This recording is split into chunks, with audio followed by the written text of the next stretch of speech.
First Gandhi అంటే కాంగ్రెస్, కాంగ్రెస్ అంటే గాంధీ అంటారు కదా సార్ మీరు. మరి గాంధీజీ పాటించింది అహింస ఇంకా నాన్ వైలెన్స్ కదా, మరి మీరు కూడా అదే పాటించాలి కదా గాంధీ అంటే కాంగ్రెస్ అని చెప్పినప్పుడు.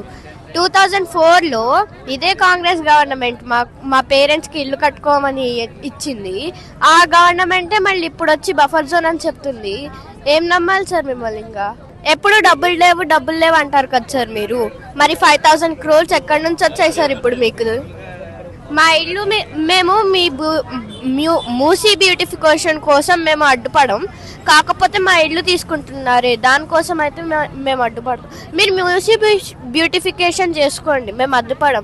కాకపోతే మా ఇల్లు కూల్ చేసి 450 ఫ్యామిలీస్ని రోడ్డు మీదకి నెట్టేసి గాంధీ సరోవర్ కడతారంటే మాత్రం మేము అస్సలు ఒప్పుకోం సార్. ఈయన మేము చాలా ఇయర్స్ నుంచి ఉన్నాం, లైక్ పుట్టినప్పటి నుంచే మేము ఇడే ఉన్నాము. మళ్ళీ సడన్గా వచ్చి మీరు ఇట్లా తీసేసుకుంటే మేము ఏడపోయి ఉండాలి? తెలుసు మీరు అంటున్నారు మాకు వేరే ఇల్లు ఇస్తారు, కానీ మేమెందుకు పోయి తీసుకోవాలి? అవి మాకు ఇది ఉంది కదా, అది డిస్ట్రాయ్ చేసి వేరేవి తీసుకుంటారంటే మేము వెళ్ళాం. మీకు బ్యూటిఫికేషన్ చేయాలని ఉంది కదా, అక్కడ మొన్న ఫారెస్ట్ కట్ డౌన్ అయింది, పికాక్స్ వస్తున్నాయి మా ఇల్లు దగ్గరికి.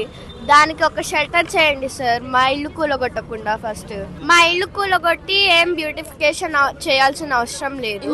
అక్కడ బాపుకట్ లో గాంధీ మ్యూజియం ఉంది, అక్కడ కూడా చేయొచ్చు. అక్కడ గాంధీజీ వెళ్ళారు, ఇక్కడ వచ్చారా? లేదు కదా, మరి ఎందుకు ఇక్కడ డిస్ట్రాయ్ చేసి చేయడం?